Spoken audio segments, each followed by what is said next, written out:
We'll come for a hug. Is that okay? Is touching okay? Yeah, okay, cool. Let's just end with it.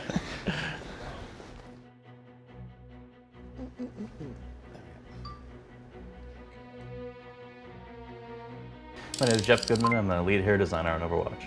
And how did you get your start here at Blizzard?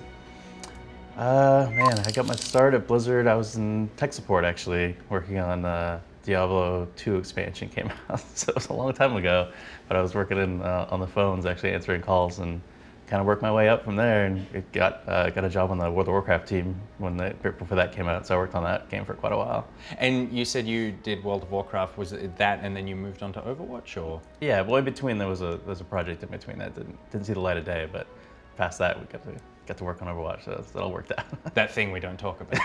Yeah, the Titan project. Can you tell me a lot of details about Titan? There's not really much to say, really. That's a giant lie. You worked on it for so long. Yeah, I mean, I got in there a little bit later. It was being worked on before I got in there. Mm-hmm. But I mean, there was definitely some things we got to take away from it, which was great. It wasn't a complete loss.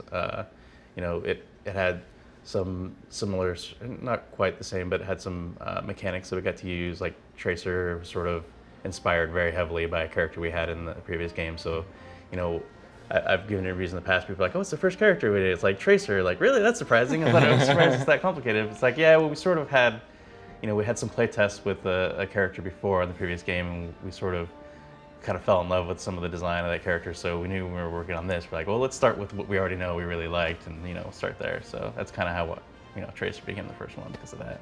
What are the core design philosophies behind Overwatch?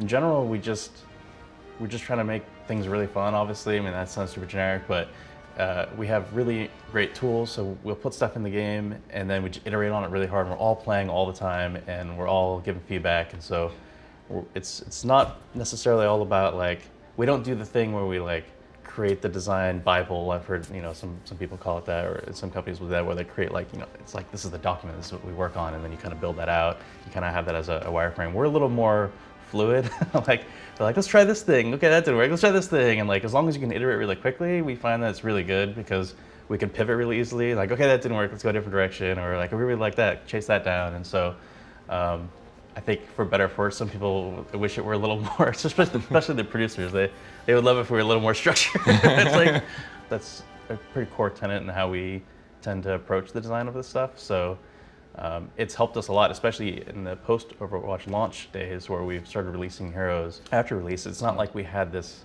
sort of cadre that we had a list to go through top down. We were sort of looking at the game and saying, okay, well, what do we feel like would be good now?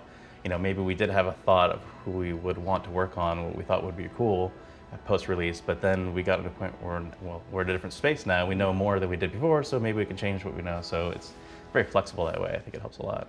What challenges did you come up against doing a shooter? Did you have any experience in that in previous pre-tech support Blizzard jobs? No, I mean, other than just playing everything. Yeah. That's the thing about me. I play just everything. Yeah. I just play games like crazy. So, and all of us here, especially first-person shooters, we've been playing first-person shooters forever. So it's like one of the big genres we as a company never really delved into. So we were just like dying to do this game. We just like really think we bring new things to the table that haven't been seen before, and we have all these ideas all the time. So we just thank God we're given the opportunity to just like get in a room, we all just get to drop our ideas and try all this stuff. It's been great. It's been a hell of a ride. And so with the Overwatch characters, obviously they're using a huge variety of abilities. There'd be so much playtesting, like you said, of like trying different things. Can you think of some things that were in characters' kits or characters completely that you just went, this doesn't fit in the kind of game we're making? God. So many. I mean, so way too many. Yeah, like I said before, it's very flexible, and so we're trying things and it doesn't work, we try something else. We've tried whole character concepts that haven't worked, we still may revisit. Bastion, when we announced the game at BlizzCon, we had it playable right away, and Bastion at the time had a completely different ultimate that he has that we shipped with. Yeah. So that was an example of like, that went pretty far down production. His ultimate back then was he would deploy this kind of mine, and it's like a proximity mine. If an enemy walked up, it would flip into the air and explode and do a bunch of damage. It was very defensive oriented. It didn't really fit his character, but sometimes we're willing to go with that as long as it really fits the gameplay really well. But it's funny, after the BlizzCon, we're like, hey, we're definitely gonna be redoing this, so let's try a bunch of stuff. So we tried like, I can't even remember all the ultimates we tried because we can iterate so fast. We had an ultimate where he launched a bunch of grenades off, like in a volley. At one point, he was kind of flying around like Pharah's ultimate. He could fly and shoot, which was terrifying as Bastion. He had the ability to shoot through walls and people. So you'd have like Reinhardt would come up with his barrier and he would just hit the button and just mow through everybody in a line. He had a bunch of different ideas. All of them had, pluses and minuses. But once we got into the transforming, like, let's do like the super transform, because that's really what he's about, right? This transforming robot. And we're like, what is the ultimate sort of expression of that? Danke. Let's get you healed up. Another big part of the game, character-wise, is actually the maps for me, the environments. Everything's so unique, and I think more so than a lot of other first-person shooters, you get a real sense of scale of the environment and of identity in these maps. What have you learned about map design since the game launched? So going back to our previous project, Titan, we had much larger levels at the time. And so coming into this new game, we're like, let's try to pull it back a little bit. And so the first thing we tried to do is make the maps smaller. And in fact, our first map was Temple of Anubis, which is like our smallest map, basically. So you can see that like taken to the extreme. It's like, okay. So taking that a lot further, we've learned over time, like, hey, maybe Temple of Anubis is a little too small. We can definitely widen this a bit. So, I have a lot bigger maps like Dorado and things that have much bigger sight lines. So over time, we've sort of loosened it a bit and tried to allow more flexibility. And we found that a lot of actually the hero design stuff has come down to how the levels, so which levels are played. So you'll see, and those rooftops are really important. So you have characters like Winston and Diva to get up there really important, and Widow being up there is really scary, and Soldier 76 and Pharah just being in the air there is really scary. And so we're really trying to like have kind of everything available, because it allows, first of all, it's much more varied gameplay experience, which is great, but it also allows more hero designs to come out, and maybe we can make new heroes that do more interesting things when we have more levels that cover more options. You mentioned with the sightlines and stuff on the map, something with the payload mechanic. You've got, because other games have, there are first-person shooters where it's almost like payloads kind of like capture the flag, like take this thing from one point to another. But those things are generally really small. You can pick up like a briefcase and take it somewhere. You've got this huge thing that's moving its way, again, like another character through a map. How does that completely,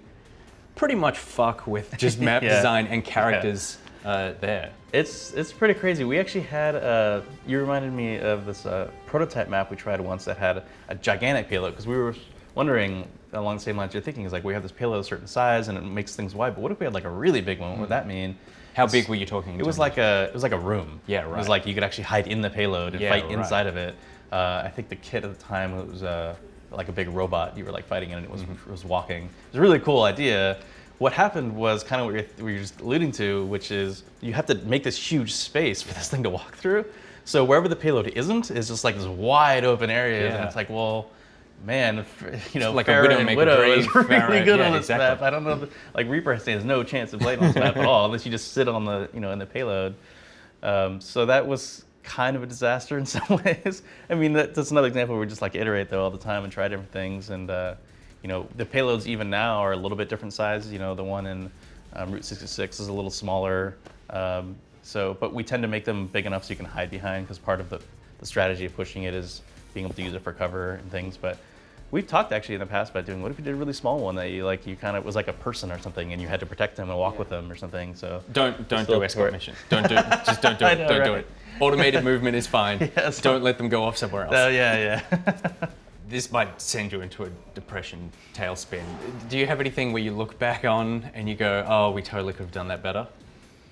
I mean, always. I think, I don't know. I mean, a lot of times, what the beauty of working on a live game is we get to make changes. I mean, the Lucio changes, for example, is one that it's a pretty big deal to make these kind of changes. They're pretty big to the character, but I think ultimately be much, much better.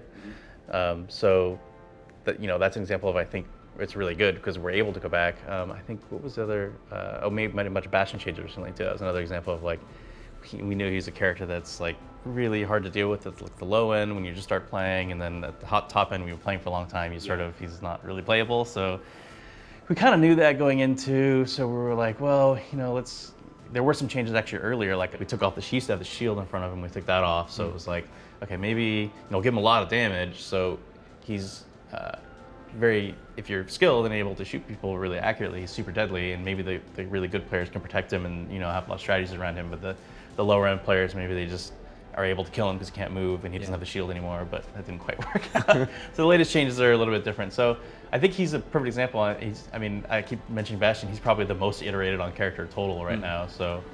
There's nothing that's sort of like a core design thing where you go, oh, it shouldn't be a first-person shooter, it should be like a city builder or something? There are some things, of course, some people in particular want, but they're like in the minority, so it's like, that's fine, I'll let that slide, I don't ever fight for it. So they're little things, but I think we talked a long time about what's its team size be. That was a really big deal. We had a 10v10 at one point, way back, and it was really big, obviously. And again, like I mentioned before, we're making all these small maps, so it was like, this is really chaotic.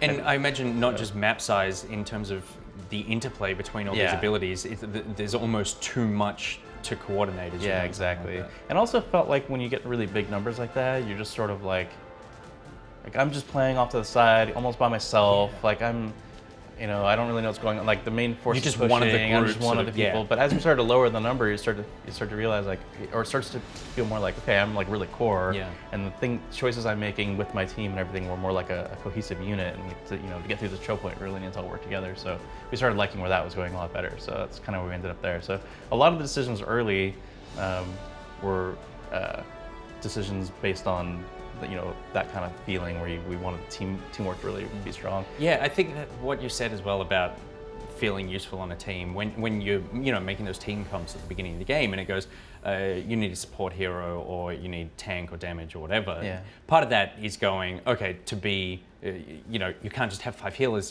This is going to go very badly. But also, I imagine part of that is going, you want to feel as though you're contributing. Like everyone should be contributing in a way. Exactly. It's like the difference between, again, like from working on World of Warcraft for a long time, the difference between raids and a group. If you're working a really, really hard content, when you're in a small group of 5 people, it's like, okay, you really need to step it up here. You really need to crowd control this monster and handle everything very carefully. When you're in a raid, especially with a large raid, it's like, you can have some people die and still win. Like it's kind of, you can go get a drink and someone's in the bathroom and it's totally fine. So it's kind of like that. Overwatch is becoming, if it isn't already, one of the most diverse casts in a video game. How did that come about? When did that start developing? I think right away we knew we were going to go that direction because one of the exciting things about working on Overwatch is we wanted to place it on Earth, which our studio doesn't do. So we were like, we're going to make a new IP. We want it to be on Earth. So we knew right away. We're like, well, we're going to want to still Blizzardify this game. We knew we wanted to pull awesome parts from all over the world, and you can see it in the characters, but also the levels and everything. We're trying to, and we're still working on new characters and maps and stuff from all over the world. So I don't think we're going to stop anytime soon, but it's been a blast. It's certainly been challenging though. It's like a whole new challenge that we've never had to sort of deal with as a company. So that's been definitely sort of a new challenge, but I think it's been great. Also, less than a year after launch, you guys are also doing a huge esports push. And with the Overwatch League and stuff, it's kind of on a scale that we haven't really seen organized this fast and from the company as well. What made you go that hard that early? In some ways, we're sort of blown away about how quickly people really wanted to see this, as an esports. So I think that sort of lit the fire under us, and we really wanted to support it as much as possible. And then it sort of took off from there, and all the grandiose plans you guys know about kind of took off. So. And that wasn't things that were kind of in the pipeline already. That was a response to the fact that it just snowballed so quickly. It was sort of a situation when we knew we wanted to be able to do it if it went there. Yeah. But we were like, let's not, put the cart before the horse. It's very deep in a Google Docs drive. Exactly. That's year 4, let's have some year plans, 5. and we definitely don't want to do something in the design of the game or anything that's going to impede this. We want to make sure that it's available or it's an option if people really want it. And I think we were all just sort of surprised how fast the response was to wanting it. So I think pretty early on, much before we released, we were like, okay, we're definitely going to want to do this. We didn't plan on doing any spectator mode initially, because again, a lot of this has to do with esports stuff. And we saw the response and everything, so we were immediately, okay, we got to put something. We can't just have no spectator options. So we got something in there, and it was definitely rough around the edges, and we've been adding stuff to it over time, and it's still got a long way to go. But those kind of features, I think those are really core, and replays and stuff like that. A lot of things people want to as part of the competitive scene, that even if it's not literally the broadcast or the league, it's just those kind of features are really important too. Whoever worked on that spectator mode, can you just send them to the Hearthstone division just for like one day? Because I feel like I just need one day of them going like, Right. I feel like this is relatively simple to implement here. Finally on that, something I've seen, say, in competitive Hearthstone, is that when the competitive scene started getting really big, when cards get released, people start looking at them, a really vocal part of the community start looking at it from the sense of, oh, this card isn't competitive, so therefore it sucks. How are you managing balancing characters where you need to have this sort of knife thin edge of balance for competitive, but also there's millions of people out there who go, I just want to feel overpowered. Like all the characters feel overpowered in a really great way. I think that the key is not to react too quickly and too harshly. You want to like see what strategies sort of develop, and hopefully if the metagame is healthy, there's some shift around. Like, if it becomes very Pharah heavy, maybe Widow and 76 come out to counter her, and hopefully there's enough counters out there. And so a lot of what I'm looking at for balance in hero design is like, well, if Reinhardt it does feel too easily or too commonly picked, maybe the issue is they don't feel like there's a great counter or something you can do about it. So the only counter is himself, because mirror versus Earth shattering versus the enemy shields and stuff helps block it and stuff. So really the goal is, tanks are really, really strong. Especially we knew Orisa was coming out, and in our internal playtest, the barriers, her barrier she lays down, and Reinhardt's shield, and Winston Dome, all these things put together are really, really strong. It can feel really oppressive, and a lot of times it feels like I don't know what to do. I don't really have a great answer when they're doing all this stuff. So Bastion sort of is one of those answers. So we try to like preempt some changes to him, knowing that Orisa's coming and that this might become a problem. And it's hard because people don't always get the context, and it's hard because we can't always say the context. You just need to deal with a couple of weeks of Reddit freaking out, and then it's like, guys, it's fine, we got you. Right. The next and it's still not there, of course. There's still a lot more we could do, and we're keeping track of everything, hopefully. And obviously, if we feel like there's a big vacuum that we could fill with a new hero, that's a great spot, and we can release a new hero in that spot. So Dan, PR's gonna kill me. They're super quick. They're just got to be like one-word answers. I plugged into Google like a couple of character names, and it just comes up with some weird autocomplete stuff. So can you explain these for me? Why does Blizzard hate Mccree? I love Mccree. All right, so Blizzard don't, confirmed. Why does Soldier 76 have white hair? We all get white hair eventually. Excellent answer. Why does Lucio like hockey? Me. Why does Lucio like hockey? Because Geoff Goodman loves hockey. Because hockey is the greatest sport on the planet. The boss just pulling strings. Why does Sombra do no damage? She does damage. I disagree with that. So your answer is you're playing her wrong. aim at someone else. And this one's actually from George Orwell's 1984, but I feel like you could answer it. Why does Winston betray Julia? I don't know. You don't know? To answer that question, he betrays Julia because he loses his mind after the mere act of confronting his irrational fear of rats. I was just going to say that. So on tip of my tongue. Tip of your tongue. Yeah. So that feels like that could be a new Winston ability, is some weird fear of rats infecting everybody else. It sounds like a backstory thing. Or maybe we just need a character who releases rats and then he has a special reaction. That sounds terrifying and awesome. Geoff, thank you very much. No problem. Okay, let me do one more question then. Okay, make it a good one. I'll try. What's the name of the next expansion? Journey to Ungoro. It's going to be great. I think you're No, going the to next love one. it. The next. Oh, it's too late. That was